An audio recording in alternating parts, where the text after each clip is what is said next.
नमस्कार साथियों, स्वागत है आप सभी का एकलव्य पीसीएस में। और आज हम देखने जा रहे हैं, ये पेपर है आज हुआ था और ये पेपर है एएसओ का। एएसओ का मतलब हुआ असिस्टेंट स्टैटिस्टिकल ऑफिसर और इस एग्ज़ाम को यूपीएससी ने कंडक्ट करवाया था। ठीक है, और ये 2019 का एग्ज़ाम था जो अभी दोबारा से हुआ है, री एग्ज़ाम हुआ है। तो चूँकि आज ही हुआ है तो अब आने वाले जो भी एग्ज़ाम है, चाहे लेखपाल है, चाहे सप्लाई इंस्पेक्टर है, या वीडियो है, या फिर आपका फॉरेस्ट गार्ड है, उनके लिए थोड़ा इंपॉर्टेंट हो जाता है ये। इसमें जीएस का सेक्शन आज हम देख रहे हैं जल्दी से। तो चलिए बिना किसी देरी के शुरू करते हैं। यहाँ पर पहला क्वेश्चन है 31, देखिए, किस देश ने दुनिया का सबसे बड़ा साइबर अभ्यास लॉकशील्ड 2022 जीता। देखिए पेपर थोड़ा धुंधला है यार, जैसे मिला है वैसे मैं आपको इसके आंसर की बता रहा हूँ, तो थोड़ा सा कॉम्प्रोमाइज़ कर लेना, क्वालिटी बढ़ा लेना, अच्छा दिखेगा। तो लॉकशील्ड अभ्यास क्या है? बेसिकली इसमें जो है साइबर सिक्योरिटी को लेकर के एक पूरा का पूरा एक तरीके से हैकाथॉन टाइप होता है। तो इस पूरे के पूरे अभ्यास को जीता है किसने? तो साथियों इसको जीता है फिनलैंड ने, ध्यान रखना। तो 31 का ऑप्शन ए इज़ करेक्ट। आगे है, रॉबर्ट गोलाब को किस देश के प्रधानमंत्री के रूप में चुना गया है? तो साथियों रॉबर्ट गोलाब जो है ये स्लोवानिया के पीएम बने। तो ऑप्शन ए इज़ करेक्ट। आगे देखते हैं क्वेश्चन नंबर 33। स्वतंत्रता के समय भारत के पास कितनी रियासतें मान्यता प्राप्त थी? तो वैसे तो इनकी संख्या 562 है ना, बट ऑप्शन नहीं है। तो फिर मेरे हिसाब से जो इसका सही जवाब होना चाहिए वो होना चाहिए ऑप्शन बी। मेरे हिसाब से इसका सही होना चाहिए ऑप्शन बी इज़ करेक्ट। मेरे हिसाब से मैं इसका आंसर बी लगाता, क्योंकि ऑप्शन 562 इसमें नहीं है, इसलिए। आगे देखते हैं। आगे देखिए, आगे है, ब्रिटिश भारत की पहली पूर्ण आधुनिक समकालिक जनगणना कब आयोजित की गई थी? यानी फर्स्ट जो हमारा सेंसस है, मॉडर्न सेंसस है, वो कब हुआ था, ये आपको बताना है। ऑप्शन आपके सामने है और इसका सही जवाब होगा 1881। ठीक है, 1871 में पहली जनगणना हुई थी और दूसरी जनगणना जो दशकीय हुई है वो 1881 से, यानी ऑप्शन इसका ए सही हो जाएगा। अगला सवाल है, उद्योग नीति कब आई? ठीक है, इंडस्ट्रियल पॉलिसी। तो देखो वैसे तो ये आई है 1948 में, जिसका ये पेपर उसने लिखा भी है यहाँ पे, 1948 में ये आई है। लेकिन इसको लागू कब, मतलब अब 1948 इसमें ऑप्शन में नहीं है, तो फिर इसके हिसाब से जब इसको लागू किया गया था उसको हम सही मानेंगे। तो इसका सही जवाब हो जाएगा 1950, ऑप्शन डी। चलिए अगला सवाल है, महोदयपुरम के चेरा साम्राज्य में बोले जाने वाली संभावित भाषा कौन सी थी? चेर साम्राज्य की भाषा, जो चेर साम्राज्य था वो आपका केरल के आसपास का एरिया था, तो इसका सही आंसर मलयालम हो जाना चाहिए।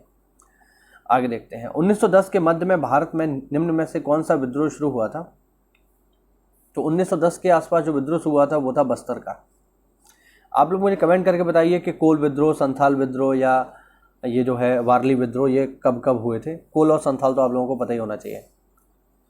आगे देखते हैं 38, किस वर्ष में ब्रिटिश सरकार द्वारा शस्त्र अधिनियम पारित किया गया? ठीक है, यानी आर्म्स एक्ट कब आया? और ये अभी तक चल रहा है आर्म्स एक्ट। इसका मतलब है ये कि बिना आप लाइसेंस के हथियारों को नहीं रख सकते, ये आर्म्स एक्ट है और ये अभी तक चल रहा है। और इसको इंट्रोड्यूस किया गया था 1878 में, 1878 में। ऑप्शन ए इसका सही हो जाएगा। साथियों अगर ये पीडीएफ आपको चाहिए तो ज्वाइन करें हमारा टेलीग्राम चैनल एकलव्य पीसीएस, वहाँ पर ये आपको फ्री में मिल जाती है। तो इससे एक आइडिया लग जाएगा कि पेपर का ट्रेंड आजकल क्या चल रहा है। चलिए आगे बढ़ते हैं। अगला सवाल हिस्ट्री का, बहुत ही आसान। बेसिकली इसमें पूछ ये रहा है कि कांग्रेस का पहला अधिवेशन कब हुआ था? 1885 में जो पहला अधिवेशन हुआ था कांग्रेस का, जिसमें 72 लोग शामिल थे, कहाँ हुआ था? तो वहीं हुआ था जहाँ पर इसकी स्थापना हुई थी। और कांग्रेस की स्थापना हुई है साथियों दिसंबर 1885 को बॉम्बे में, और बम्बई के ग्वालियर टैंक मैदान में ही इसका पहला अधिवेशन हुआ था, जिसके अध्यक्ष थे WC बनर्जी। आगे देखते हैं। अगला सवाल देखिए साथियों, 1919 में गांधी जी ने किसके खिलाफ सत्याग्रह शुरू किया था? 1919 में ये पूछ रहा है यहाँ पर।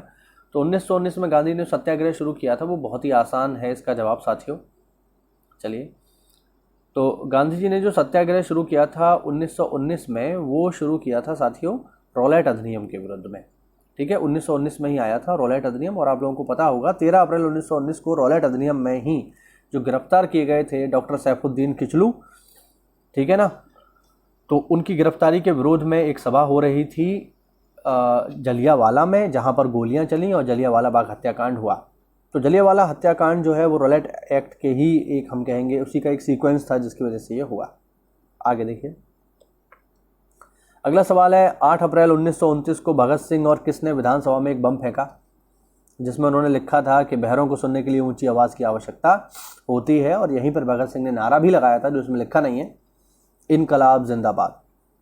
तो इसमें भगत सिंह अकेले नहीं थे, भगत सिंह के साथ राजगुरु भी शामिल थे, ठीक है ना, याद रखेंगे। ऑप्शन 20 का सही जवाब हो जाएगा, राजगुरु भी इसमें सम्मिलित थे। भगत सिंह और राजगुरु ने ही बम फेंका था सेंट्रल असेंबली में। आगे देखिए 42, रानी अवंतीबाई लोधी ने अंग्रेजों के खिलाफ 4000 की सेना खड़ी की और उसको आगे बढ़ाया और उसे अपने अधिकार में ले लिया, ठीक है। तो बेसिकली ये किस राज्य की थी, ये एग्जाम में पूछ रहा है। तो इनका राज्य था रामगढ़, जो कि पड़ता है साथियों मध्य प्रदेश एमपी में, ध्यान रखना रामगढ़। चलिए आगे देखते हैं, अवशिष्ट शक्तियां जो हैं किस देश के संविधान से ली गई हैं, ठीक है ना।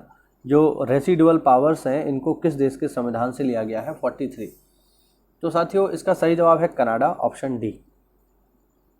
अवशिष्ट शक्ति हमने यहीं से ली है। अगला है India that is Bharat shall be a union of state. ये कौन सा आर्टिकल है, इसको हमने खूब पढ़ा है, मैंने ऑफलाइन क्लास में इसको बहुत कई बार पढ़ाया है। तो साथियों इसका सही जवाब है ऑप्शन ए, भारत राज्यों का संघ है, अनुच्छेद 1 ऐसा बताता है। अगला सवाल बहुत ही फेमस पंचायती राज से है। मैंने पंचायती राज को लेकर वीडियो भी बनाया था, तभी मैंने बोला था कि इस साल पंचायत इलेक्शन हुए हैं, पंचायत से सवाल आएगा ही आएगा। देखो आ गया, यहाँ पर पूछ रहा है 1992 में संसद द्वारा पारित कौन सा संविधान संशोधन ग्रामीण स्थानीय सरकारों को मान्यता देता है, पंचायती राज को मान्यता देता है, कौन सा। तो देखो ध्यान रखना 73वां, ठीक है, 73वां संविधान संशोधन 1992 में हुआ है, ठीक है। ये देता है पंचायतों को संवैधानिक मान्यता। इसके अलावा देखिए 74वां भी याद रखिएगा, 74वां जो संविधान संशोधन है ये मान्यता देता है जो शहरी निकाय हैं, ठीक है, नगर निगम, नगर पंचायत, नगर पालिका, इनको मान्यता देता है। बढ़िया, गांव के बारे में पूछ रहा है तो ऑप्शन ए इसका सही होगा। आगे देखते हैं, जब हम चीनी या गुड़ का उत्पादन करते हैं तो भारतीय अर्थव्यवस्था के अनुसार कौन सा इसमें काम करता है, कौन सा क्षेत्र काम करता है। तो अर्थव्यवस्था के क्षेत्र यहाँ पूछ रहा है।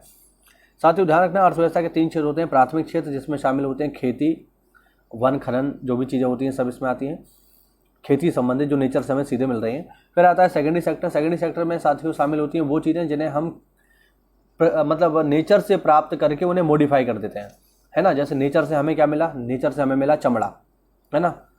चमड़ा जैसे पशुओं की खाल होती है वो चमड़ा है, हमने क्या किया उसको मॉडिफाई करके उससे बैग बना दिया, पर्स बना दिया, चप्पल बना दी, जूते बना दिए, तो ये हो गया सेकेंडरी सेक्टर। और जो तीसरा सेक्टर होता है, जो टर्सरी सेक्टर है, उसमें आते हैं उद्योग धंधे। तो अब यहाँ क्या पूछ रहा है, अब यहाँ पूछ रहा है कि चीनी या गुड़ बना रहे हैं। तो चीनी या गुड़ हम किससे बना रहे हैं, गन्ने से बना रहे हैं, तो गन्ना हो गया प्राइमरी सेक्टर में, लेकिन चीनी बना रहे हैं तो ये हो जाएगा सेकेंडरी सेक्टर में, ऑप्शन ए।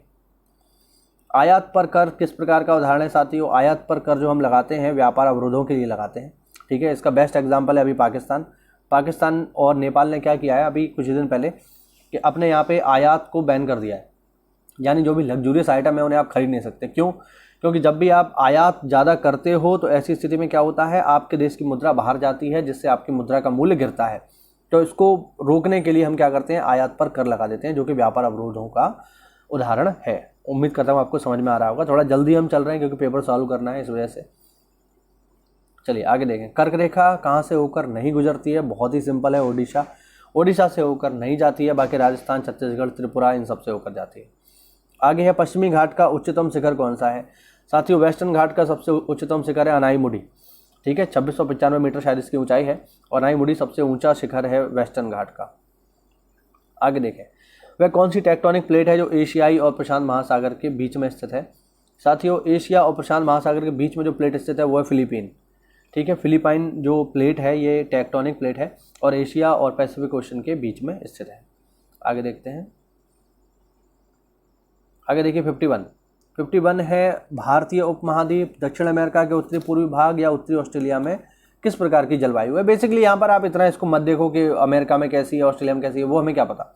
भारत आ गया ना, तो भारत की बात आप करो, भारत की जलवायु कैसी है ये पूछ रहा है। तो हम सब लोग जानते हैं मानसून का सीजन चल रहा है, भारत की जलवायु कैसी है, उष्णकटिबंधीय मानसूनी प्रकार की है ना। भारत की जलवायु कैसी है साथियों, उष्णकटिबंधीय मानसूनी प्रकार की है, यानी खूब गर्मी पड़ती है, खूब बारिश होती है हमारे यहाँ, यही तो इसका सही जवाब है। अब इसने और भी जोड़ दिया है इसमें कि दक्षिण अमेरिका और ऑस्ट्रेलिया, उससे मैं मतलब नहीं, भारत आ गया ना, बस सीधा अपने काम की चीज़ देखो, बात खत्म करो।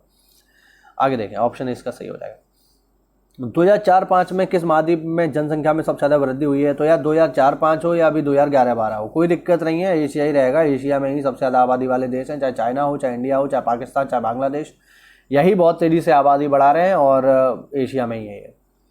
आगे है, अम्ल नीले लिटमस पत्र को किस रंग में बदल देता है? 53। तो साथियों 53 का सही जवाब होगा लाल। ये नीले को लाल में ही चेंज करेगा, इसमें क्या डाउट है? तो लाल नीले में और नीला लाल में, यही तो चेंज करता है। आगे है, तरंग दैर्ध्य की इकाई क्या है? तो इसको हम किस में मापते हैं साथियों? तो तरंग दैर्ध्य को, वेवलेंथ को हम मापते हैं मीटर में, ध्यान रखना, ठीक है ना। ओके, आगे है, डिटर्जेंट को क्या बोला जाता है भैया?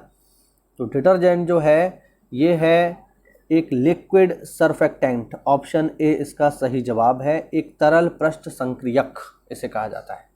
आगे देखें 56। आसमान का नीला रंग किसकी वजह से दिखाई देता है? स्कैटरिंग ऑफ लाइट, यानी प्रकाश का विवर्तन, scattering of light, option A. आगे देखिए, एक्सरे का आविष्कार किसने किया है साथियों? बहुत ही आसान, एक्सरे का आविष्कार किया है रोंटगन ने। ठीक, आगे बढ़ते हैं। अगला है, किस शहर को पहली बार वैक्यूम आधारित सीवर प्रणाली प्राप्त होगी जिसका उपयोग सार्वजनिक स्थानों पर किया जाएगा? साथियों वैक्यूम आधारित सीवर प्रणाली अभी शुरू होगी आगरा में, ध्यान रखिएगा, आगरा में शुरू होने वाली, अभी हुई नहीं है बट होगी, इसको मिलेगा।